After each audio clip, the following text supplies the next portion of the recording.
their heads and stuff like that. I said, am I dead? The person that owns this money is alive. If I propagating people that I want to take over his asset. Okay, doctor, I can imagine how pain he is. But let's clarify this angle. Does it mean that the consignment did not arrive in Nigeria, or it arrived and was sold but the money was not remitted? This is a story only Ifeanyi Ubah can tell, which he has refused to tell anybody. But our conclusion is that this consignment did not arrive. Our conclusion, and from the way this game had played, is that he connived with the vessel owner and sold these goods offshore. Okay? That's because we didn't see if this consignment coming. We follow the normal procedure. The agent Vibra Venture would have followed to go and load it. Even he didn't follow him to load it, if he has brought it on his own, he would have sold it and the proceeds would have been in the bank. But to make this matter worse, Ifeanyi had claimed SDN, sovereign debt note, on this 4 cargo that we did not see, worth over 5.something billion. So he went ahead and have 2 sons-in-law for 1 daughter. That is not my concern. If government is not willing to hold him for any illegal thing, at least I can be alive for hard work that I've done for 38 years to see Ifeanyi destroy it for nothing. All right, Doctor, you obviously are very, distressed about this and really angry. And I must understand your pain, having worked all your life to get to this point. Now, a lot of they say your reputation, Ifeanyi Ubah's reputation precedes him, and a lot of people have actually accrued him as intellectually shallow and has no business acumen whatsoever. Of course. Now, all this, commentaries coming from different people and even banks about Ifeanyi Ubah, knowing all of this that you knew and seeing the downward trend of the business, from pillar to post, always asking people for help. Yeah. One would wonder that, like you say, you're a risk taker. One would wonder what were the palliatives you kept aside for this sort of event. Let me make it clear, like I said, I never really get to know Ifeanyi in that depth knowledge until this business happened. It's just like you meet somebody and everybody is saying uncomplimentary things about that person. Yes. I like to give people benefit of the doubt. Growing up as a young man, I am somewhat less stressed. If you see me driving a bike, you think I'm going to die the following day. But there was something in me trying to discover itself. So I felt Ifeanyi was in that position. Okay? The way I have viewed life is that somebody needs to play a role in somebody's life. And I've always believed that our life is only worth living if you can help somebody. Please understand where I'm coming from. This guy standing here has a first-class brain. If I had gone to school, I never believe I would have made anything less than first. My father died and nobody was able to pay for my school fees. I stopped in a school in elementary 3. And see where you are today. But I refuse to give up on myself. My idea is that what happened to you does not matter but what happens in you. I determined that I'm going to make success out of life. When I met Ifeanyi, I said, all the things, I said, Ifeanyi, your name is Ifeanyi, means nothing is impossible to God. My name is Madabuchukwu, man is not God. When I finish with all the people that say evil thing about you, they are going to take back their words. I never believed this guy will stab me at the back. Okay, Doctor, let me ask you this now. What steps have you taken to ensure that Ifeanyi Ubah fulfills his obligation to you and the bank? That's what I've done. Of course, Ifeanyi, I am the primary obligor to the bank. But as smart businessman as I am, I also put some things in place. One of the things I did, even though I borrowed on a negative pledge, I got Ifeanyi to guarantee this loan that I'm taking. I made him so that I can hook him in. So the bank can also go after him on official means, assuming if I cannot pay. Okay? I have the capacity, frankly, let's not make mistake about this. But Bill Gates cannot walk away from $150 million. Donald Trump cannot walk away. Aliko Dangote cannot walk away. Neither will Adenuga did. All these guys are 10 times, 100 times richer than myself.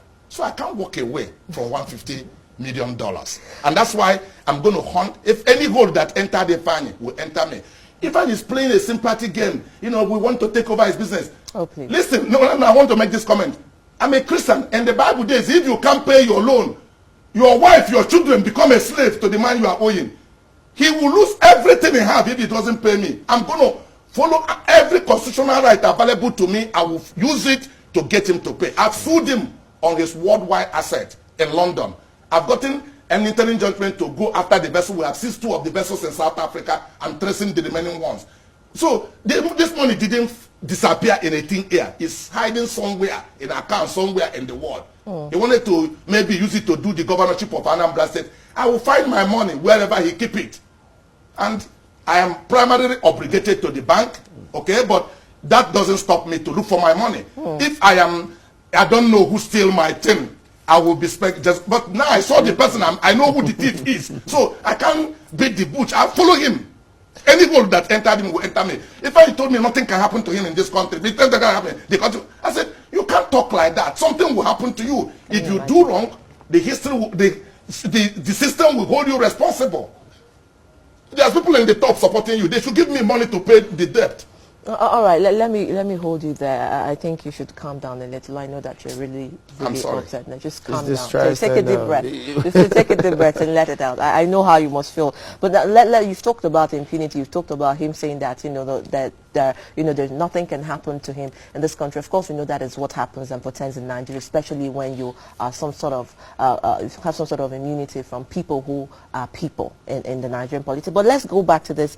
According to some reports, it was said that you went ahead and asked him to release 56.568.587 liters of petrol that was in his tank farm, right. and so that you could be able to sell this thing and pay back the bank. But he refused. Why do you think that is? That is up to him. In fact, he refused. There's this dedicated tank we have. As I speak today, we had about 56,000 liters of PMS inside it. But if I can, usual thing is that he will pay money and we will release that product for him to sell. He didn't pay.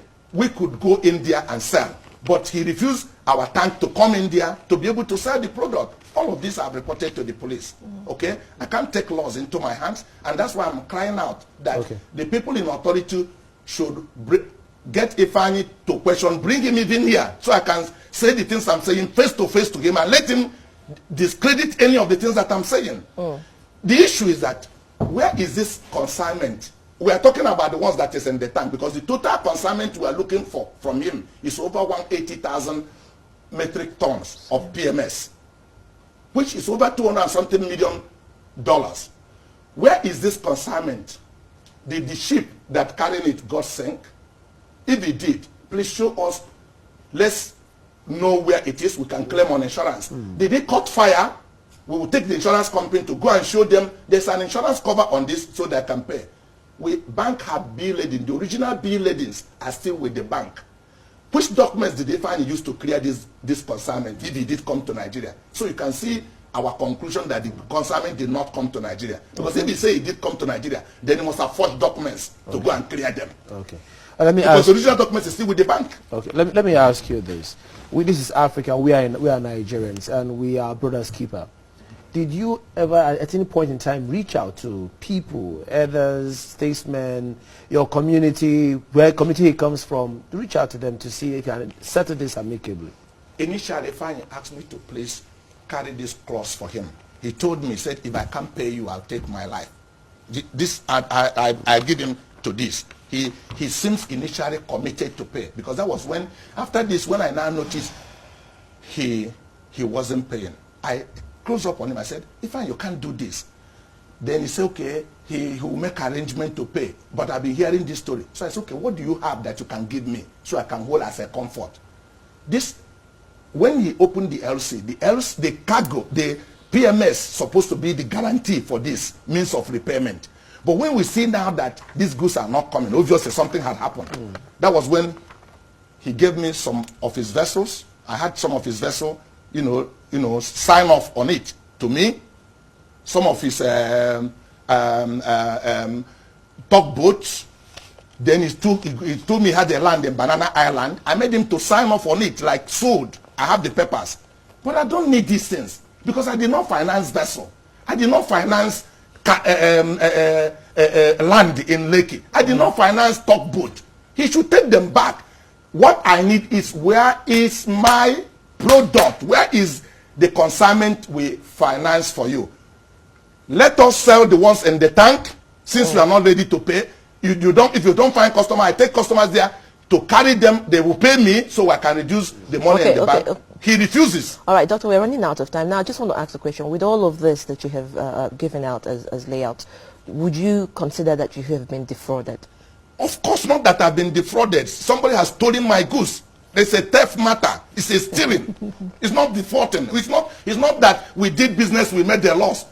Somebody stole the consignment that we finance. We have a bill. It's an offense against the state. It's an international criminal act. All right, I'll hold you to that. An international criminal act, Dr. Maduka has called it. And you would wonder, when a brother's keeper becomes a brother's killer, this is what pretends. And it's unfortunate. Now he has said he's been defrauded. So the question, betrayal or fraud, I do know that you know the answer. We've been looking at Cosmos Maduka versus Ifeanyi Ubah. Perhaps Ifeanyi Ubah would have something to say, reply to this, and come to the aid of his personality and character. But anyway, that's all we have time for now. We'll take a break and we will take Pan-Africa.